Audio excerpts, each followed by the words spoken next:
जब अधर्म का अंत निश्चित हुआ। परंतु यह कहानी यहीं से नहीं शुरू होती। इसके पीछे है एक अद्भुत और भयानक गाथा।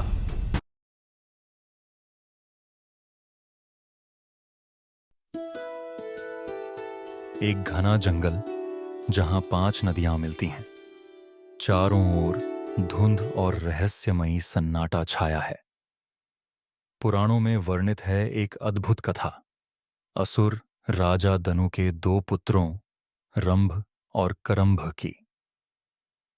त्रिलोक पर शासन का सपना देखने वाले इन असुरों ने अपनी संतान प्राप्ति की कामना को लेकर तपस्या का मार्ग अपनाया। करंभ झील के जल में खड़े होकर तपस्या कर रहे हैं। दूसरी ओर रंभ 5 अग्नियों के बीच बैठे ध्यानस्थ हैं। दोनों की आंखों में आस्था और संकल्प झलक रहा है।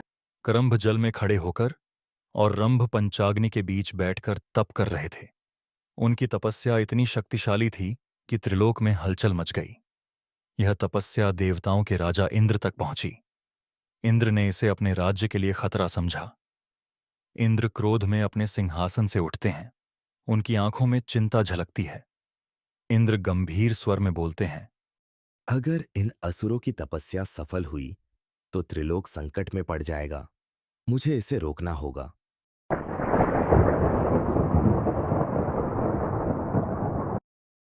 करम झील में तपस्या कर रहे हैं। तभी एक मगरमच्छ के रूप में इंद्र प्रकट होते हैं और करंभ के पैर पकड़कर उन्हें गहरे पानी में खींच लेते हैं। करंभ संघर्ष करते हैं, लेकिन अंततः डूबकर मर जाते हैं। इंद्र ने करंभ को मगरमच्छ का रूप लेकर मार दिया। परंतु जब इंद्र रंभ की ओर बढ़े तो अग्नि ने रंभ की रक्षा की। रंभ अग्नि की रक्षा में खड़े हैं।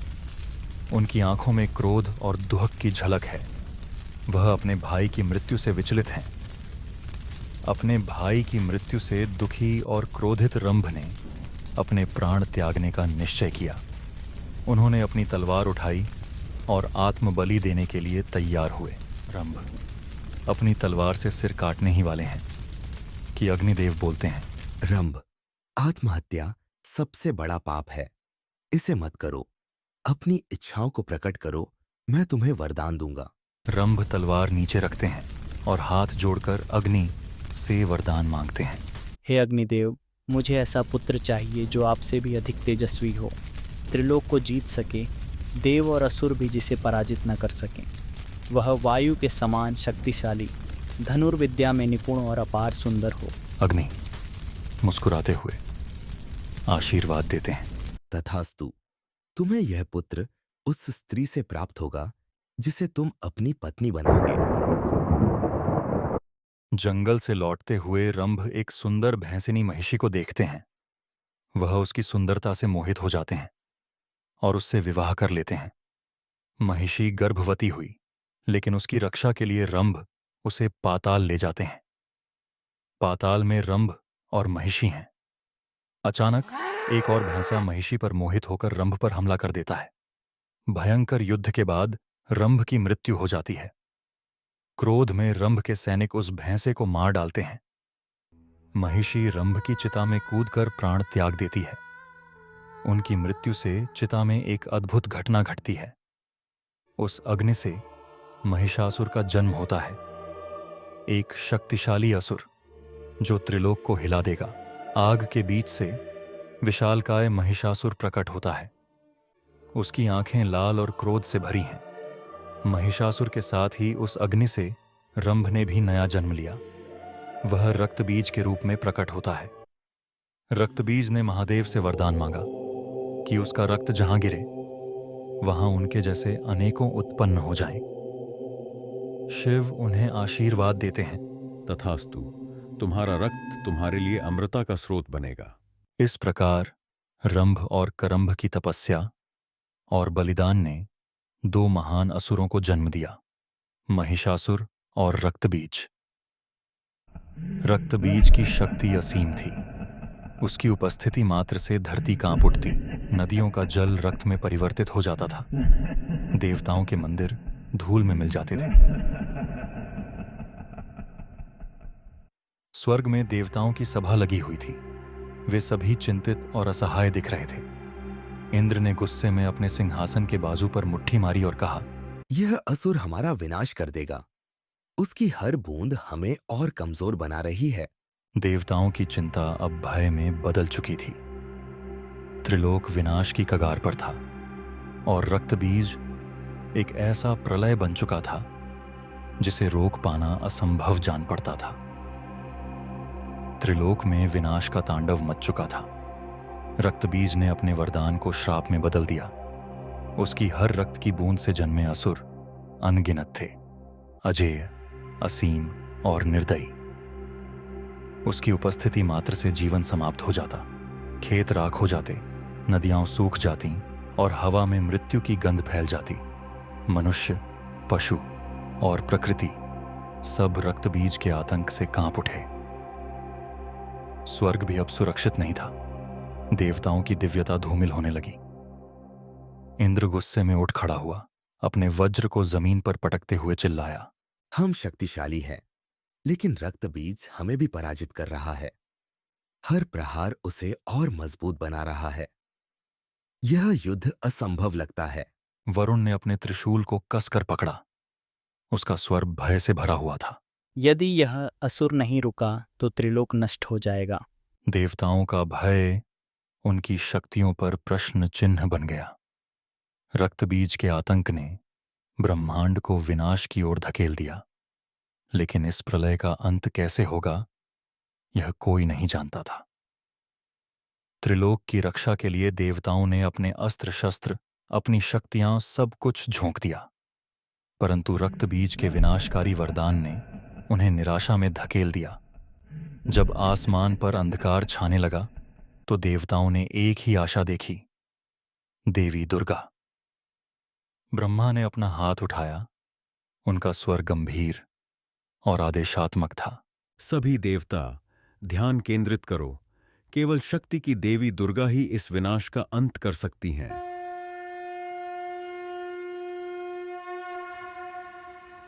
देवताओं ने अपनी आंखें बंद कर लीं और श्रद्धा से ओम दुर्गाय नमः का जाप करने लगे। देवताओं के आह्वान पर ब्रह्मांड का संतुलन बदलने लगा।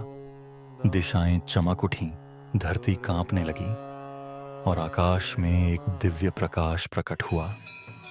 दुर्गा प्रकट हुई, एक गर्जन करते हुए शेर पर विराजमान। उनके शरीर से स्वर्णिम आभा निकल रही थी कि 10 भुजाएं दिव्य शस्त्रों से सुसज्जित थीं और उनका चेहरा तेजस्वी परंतु रौद्र था। उनकी आवाज गड़गड़ाहट जैसी गूंजी, मैं शक्ति हूँ, मैं सृजन और विनाश का आधार हूँ। रक्तबीज के विनाश का समय आ गया है। देवता घुटनों के बल झुक गए। उनकी आवाज भक्ति से कांप रही थी। इंद्र ने आगे बढ़कर कहा, मां दुर्गा, आपका आह्वान हमारी अंतिम आशा थी। त्रिलोक आपकी कृपा के बिना नष्ट हो जाएगा। डरो मत, मेरी शक्ति से रक्तबीज का अंत सुनिश्चित होगा, लेकिन उसकी सेना अनगिनत है। उन्हें समाप्त करने के लिए मैं अपने अंशों को प्रकट करूंगी। देवी दुर्गा ने अपनी आंखें बंद की और उनके तेज से 7 देवियां, मातृकाएं प्रकट हुईं। प्रत्येक मातृका की उपस्थिति अलौकिक और अद्भुत थी। उनके शस्त्र दिव्य प्रकाश से चमक रहे थे। वह 7 शक्तियां थीं, ब्रह्माणी, माहेश्वरी, कौमारी, वैष्णवी, वाराही, नारसिंही और चामुंडा। हर मातृका अपनी अलग शक्ति और विशेषता से परिपूर्ण थी। देवी दुर्गा ने उनके नाम लिए, ब्राह्मणी, सृजन और ज्ञान की शक्ति। माहेश्वरी, महादेव का रौद्र रूप। कौमारी, युद्ध की अग्नि। वैष्णवी, विष्णु की अपरंपार ऊर्जा। वाराही, प्रचंड और अदम्य। नारसिंही, न्याय और प्रलय। और चामुंडा, मृत्यु की देवी। मातृकाएं दुर्गा के सामने झुकीं और एक स्वर में बोलीं, हे माँ, आपका आदेश ही हमारा धर्म है। रक्तबीज का अंत निश्चित होगा।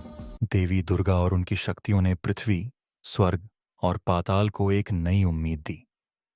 उनकी शक्ति ने केवल देवताओं को ही नहीं, बल्कि समस्त जीवों को विश्वास से भर दिया।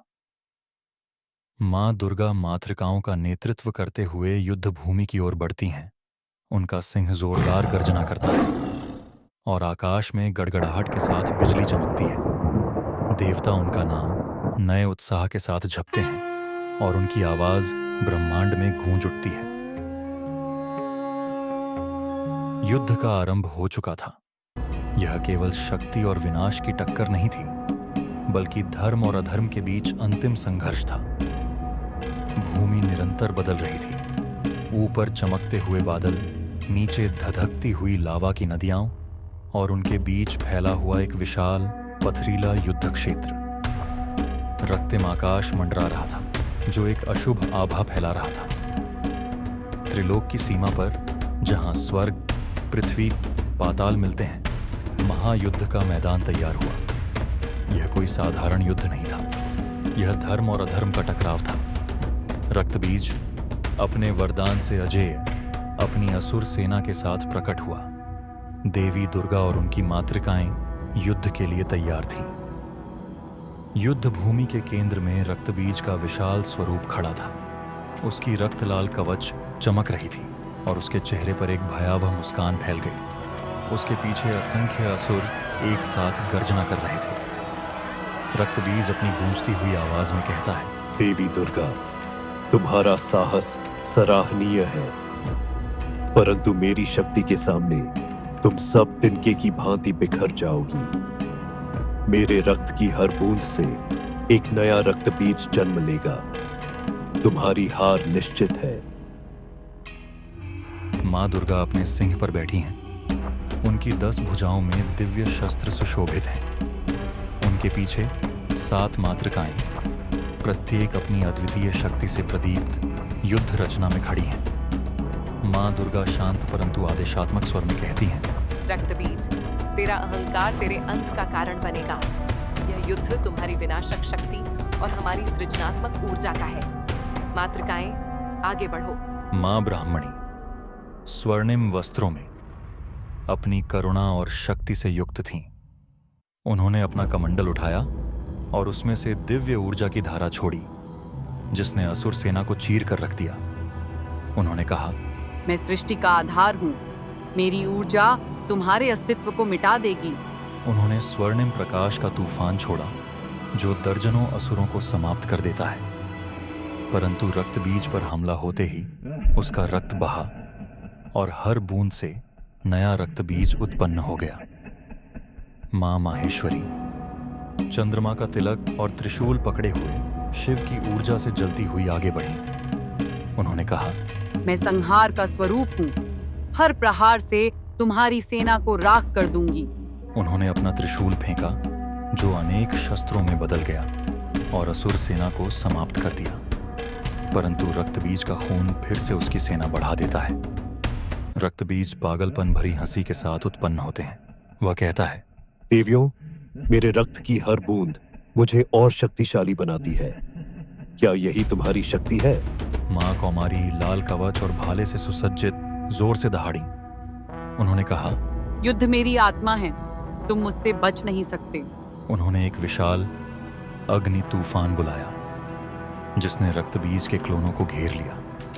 परंतु उनके घाव से और असुर पैदा हो गए। युद्ध और भी भयंकर हो गया। माँ वैष्णवी विष्णु की ऊर्जा से दीप्त अपना सुदर्शन चक्र चलाते हुए बोली, मैं सृष्टि की रक्षा करूंगी।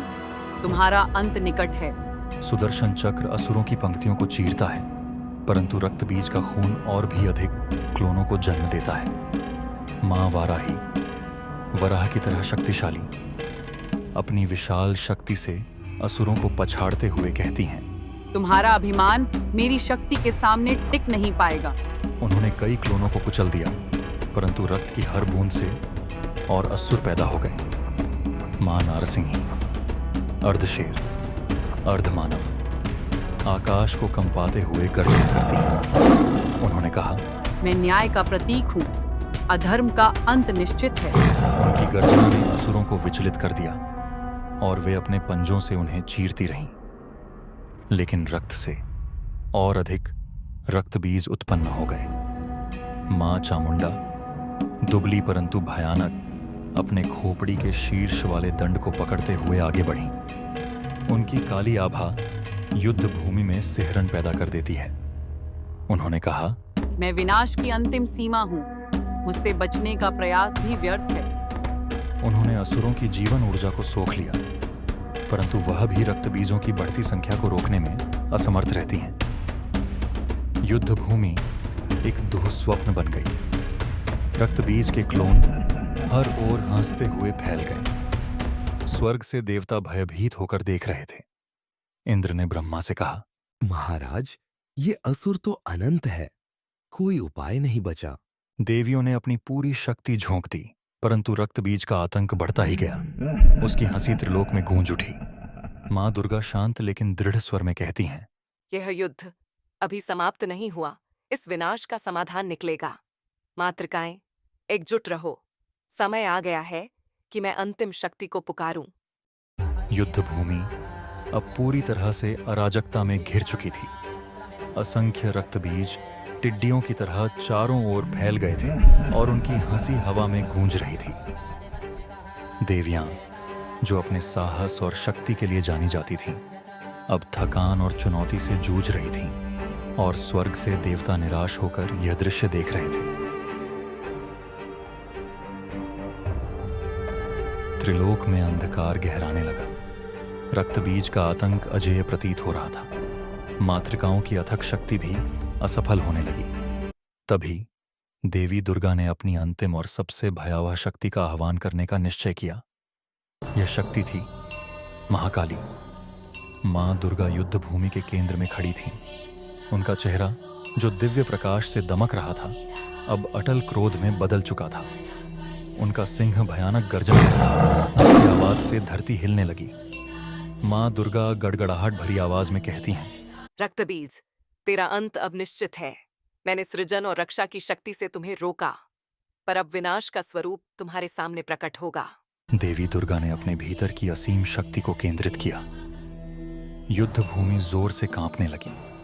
आकाश में तूफानी बादल मंडराने लगे, बिजली चमकी और तेज हवाएं चलने लगी। दुर्गा के मस्तक से एक ज्वलंत काले प्रकाश की गोलाकार ऊर्जा निकलने लगी, जो धीरे धीरे विशाल होती गई। देवता यह दृश्य देखकर विस्मित हो गए। वह ऊर्जा विस्फोटित हुई और महाकाली एक भयंकर गर्जना के साथ प्रकट हुई। महाकाली समय और संहार का प्रतीक। उनके नीले रंग का अर्थ था ब्रह्मांड का अनंत शून्य, जिसमें सभी जीव जन्म लेते हैं और अंत में समाहित हो जाते हैं। उनके बाल बेकाबू हवा में झूल रहे थे और उनकी आंखें दो जलते हुए सूर्यों की तरह चमक रही थीं। उनके गले में ताज़ा कटे हुए खोपड़ियों की माला थी, जिनसे रक्त टपक रहा था।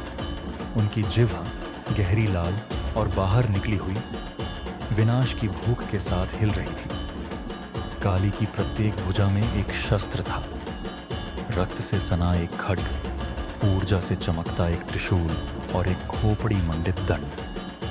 उनके एक हाथ में एक राक्षस का कटा हुआ सिर था, जिसका चेहरा भय में जड़ हो गया था। काली का हर अंग शक्ति का प्रतीक था। उनकी माला मृत्यु का बोध, उनकी तलवार अधर्म का अंत और उनकी जिह्वा समय की शक्ति, जो सब कुछ निगल जाती है। रक्तबीज अपनी विशाल और आत्मविश्वास भरी आकृति के साथ गर्व से युद्ध भूमि के बीच खड़ा था। उसकी आवाज युद्ध भूमि में गूंजती है, जैसे वह देवियों का मजाक उड़ाते हुए कह रहा हो, देवियों, तुम्हारी शक्ति मेरी शक्ति को और बढ़ा रही है। हर बार मेरे रक्त की बूंदों से एक नया रक्त बीज जन्म लेता है। मुझे हराने का साहस मत करो। महाकाली स्थिर खड़ी थीं।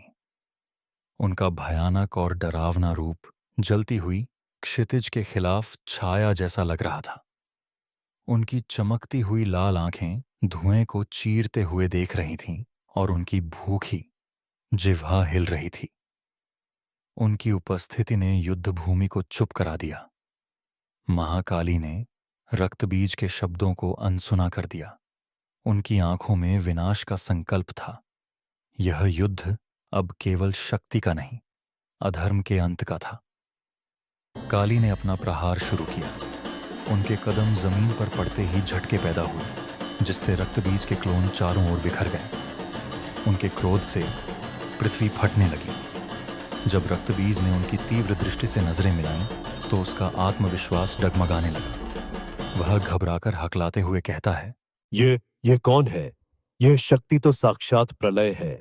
जैसे ही काली आगे बढ़ी, रक्तबीज पीछे हटने लगा। उसका भय स्पष्ट था। उसने अपना गदा उठाया और जमीन पर प्रहार किया, जिससे विनाश की एक लहर उत्पन्न हुई। काली उस लहर के बीच से बिना किसी क्षति के चलती रही। उनके बाल तूफान की तरह उड़ रहे थे। काली गड़गड़ाती आवाज में कहती हैं, रक्तबीज, तूने त्रिलोक में अराजकता फैलाई है। अब तेरे हर बूंद का हिसाब लिया जाएगा। तेरे रक्त को भूमि पर गिरने का अवसर नहीं मिलेगा। काली हवा में ऊंचा उछलती हैं। उनका खड्ग दिव्य ऊर्जा से चमक रहा है। वह रक्तबीज के क्लोनों की भीड़ के बीच उतरती हैं और एक ही वार से उन्हें समाप्त कर देती हैं। खून हवा में फैलता है, लेकिन काली अपनी जीभ बढ़ाकर हर बूंद को जमीन पर गिरने से पहले ही निगल जाती हैं। महाकाली का हर वार प्रलय जैसा था। उनकी जिह्वा ने रक्तबीज के वरदान को शाप में बदल दिया। उनके क्रोध ने रक्तबीज की सेना को भयभीत कर दिया। रक्तबीज, जो अब स्पष्ट रूप से घबरा चुका था, पीछे हटने लगा। उसका आत्मविश्वास डर में बदल चुका था। वह चिल्लाते हुए कहता है, यह संभव नहीं है। मेरे रक्त की बूंदों से मेरी सेना बनती है। कोई इस वरदान को नहीं रोक सकता। रक्तबीज युद्ध भूमि से भागने की कोशिश करता है। उसका विशाल शरीर पीछे हटता है, लेकिन काली बिना रुके उसका पीछा करती हैं। उनकी राह में जो भी क्लोन आते हैं, वह उनके हर कदम पर मिटा दिए जाते हैं। काली मखौल उड़ाती हुई गर्जना करती है, तू युद्ध से भाग रहा है रक्तबीज? तुझे लगता है तेरा अंत टल सकता है? जैसे ही रक्तबीज भागता है, काली का सिंह उसके साथ तेज गर्जना करते हुए दौड़ता है। रक्तबीज लड़खड़ाता है और जमीन पर गिर जाता है। वह अपनी सुरक्षा के लिए अपने क्लोनों को बुलाने की कोशिश करता है, लेकिन वे भी काली के क्रोध से नष्ट हो जाते हैं। रक्तबीज, जो कभी अजेय और अडिग माना जाता था, अब भय और निराशा का प्रतीक बन चुका था। महाकाली का रौद्र रूप उसकी आत्मा को हिला रहा था। अपने आखिरी प्रयास में रक्तबीज गदा लेकर काली पर वार करता है। काली इसे हवा में ही अपने हाथ से पकड़ लेती हैं और उसे ऐसे तोड़ देती हैं जैसे वह एक सूखी टहनी हो। उनका खड्ग दिव्य ऊर्जा से चमकता है और वह ऊंची आवाज में कहती है, तेरा विनाश निश्चित है। आज अधर्म की यह जड़ समाप्त होगी। वह प्रहार करती हैं। रक्तबीज का सिर अलग कर देती हैं। खून एक लाल फव्वारे की तरह बहता है, लेकिन काली अपनी जीभ बढ़ाकर हर बूंद को निगल जाती हैं। युद्ध भूमि शांत हो जाती है जब उसका शरीर गिरता है। रक्तबीज का अंत हो चुका था। उसका वरदान, जो अजेयता का प्रतीक था, अब उसके लिए शाप बन गया था। महाकाली ने अपने क्रोध से अधर्म का विनाश कर दिया। काली रक्तबीज के निर्जीव शरीर पर खड़ी होती हैं। उनकी भयानक आकृति श्रद्धा और भय दोनों को जन्म देती है। स्वर्ग से देवता यह दृश्य देख रहे हैं और श्रद्धा से झुक जाते हैं और कहते हैं, जय काली, महाकाली, धर्म की विजय हुई।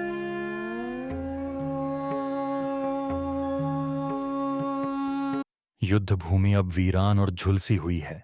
रक्तबीज के क्लोनों के अवशेष हर ओर बिखरे हुए हैं। रक्तलाल आकाश अशुभ रूप से मंडरा रहा है और हवा में काली के क्रोध की ऊर्जा गूंज रही है। अधर्म का अंत हो चुका था। रक्तबीज, जो कभी त्रिलोक के लिए भय का पर्याय था, अब महाकाली के चरणों में निःशक्त पड़ा था। परंतु युद्ध का उन्माद और विनाश का नृत्य अब भी समाप्त नहीं हुआ था। मां काली रक्तबीज के निर्जीव शरीर पर खड़ी हैं। उनका पैर उसके सीने पर रखा हुआ है। उनके हाथ में उसका कटा हुआ सिर ऊंचा उठा हुआ है और उसके गले से खून टपक रहा है। उनकी लाल, बाहर निकली हुई जीभ आखिरी बूंद तक खून चाटती है। उनकी आंखें दिव्य क्रोध से जल रही हैं और उनके बाल तूफान की तरह लहरा रहे हैं। महाकाली का स्वरूप अब केवल संहार का प्रतीक था। उनकी जिह्वा पर रक्त बीज का रक्त था और उनके चरणों तले अधर्म की अंतिम बूंद कुचल दी गई थी। काली अपना तांडव शुरू करती हैं। उनकी हर हरकत भयंकर और अडिग है। उनके पैरों के नीचे धरती कांपती है और उनके विनाशकारी नृत्य से युद्ध भूमि हिलने लगती है। उनके शस्त्र हवा में घूमते हैं, जैसे युद्ध की ऊर्जा अभी भी शांत नहीं हुई है। स्वर्ग से देवता भय और श्रद्धा से यह दृश्य देखते हैं। इंद्र अपने हाथ जोड़कर कांपती आवाज में कहते हैं, मां काली का क्रोध शांत होना आवश्यक है, अन्यथा उनका यह तांडव संपूर्ण सृष्टि को नष्ट कर देगा। कैलाश पर्वत पर भगवान शिव शांति से बैठे हैं। उनका तीसरा नेत्र हल्की चमक के साथ खुलता है और वह काली के क्रोध को महसूस करते हैं। वह धीरे धीरे उठते हैं। उनके भाव शांत लेकिन दृढ़ हैं। देवों की पुकार सुन महादेव ने त्रिलोक की रक्षा के लिए अपने शांत स्वरूप में अवतरण का निर्णय लिया। केवल शिव ही काली के क्रोध को शांत कर सकते थे। काली का तांडव और अधिक प्रचंड हो जाता है। उनके हर कदम के साथ लपटें उठती हैं। उनके शस्त्र दिव्य अग्नि से चमक रहे हैं। वह गर्जना करती हैं, जिससे आकाश और धरती कांप उठते हैं। अचानक महादेव युद्ध भूमि में प्रकट होते हैं। वह बिना शस्त्र के आगे बढ़ते हैं और स्वयं को काली के चरणों में समर्पित कर देते हैं। उनका शांत स्वरूप काली के तांडव के सामने अडिग और अटल था। काली का पैर शिव के सीने पर पड़ता है। तुरंत उनका नृत्य रुक जाता है। उनकी जलती हुई आंखें शिव की शांत करुणामय दृष्टि से मिलती हैं। उनका भाव बदलता है, भयंकर क्रोध से लेकर विस्मय और अंत में समझ तक। उनकी जीभ अंदर चली जाती है। उनकी सांसें धीमी हो जाती हैं और उनके चारों ओर की ऊर्जा शांत हो जाती है। काली धीरे से कहती हैं, महादेव, आपने स्वयं को मेरे चरणों में क्यों समर्पित किया? शिव मुस्कुराते हुए कोमल स्वर में कहते हैं, मां, आपका यह रूप धर्म का रक्षक है, परंतु विनाश की सीमा को पहचानना आवश्यक है। सृष्टि को संतुलन चाहिए। अब समय है शांति का। काली पीछे हटती हैं। उनके शस्त्र प्रकाश में विलीन हो जाते हैं। वह शिव के सामने झुक जाती हैं। उनका सिर विनम्रता से झुका हुआ होता है। युद्ध भूमि की लपटें बुझ जाती हैं और आकाश साफ होने लगता है। चारों ओर एक दिव्य शांति छा जाती है। महाकाली, जो संहार की देवी थीं, अब अपने शांत स्वरूप में लौट आई। महादेव के आशीर्वाद ने त्रिलोक को प्रलय से बचा लिया। देवता स्वर्ग से नीचे उतरते हैं और शिव और काली दोनों की प्रार्थना करते हैं। स्वर्ग से फूलों की वर्षा होती है और देवी और देवता एक साथ झपते हैं। जय महादेव, जय महाकाली। यह केवल एक युद्ध का अंत नहीं था। यह धर्म और अधर्म के बीच संतुलन का पुनः स्थापन था। महाकाली का यह स्वरूप सृष्टि को शक्ति और शांति दोनों का प्रतीक बना गया। वीडियो पसंद आया तो चैनल को सब्सक्राइब करें और कमेंट में आपके विचार जरूर लिखें। जय महादेव, जय महाकाली।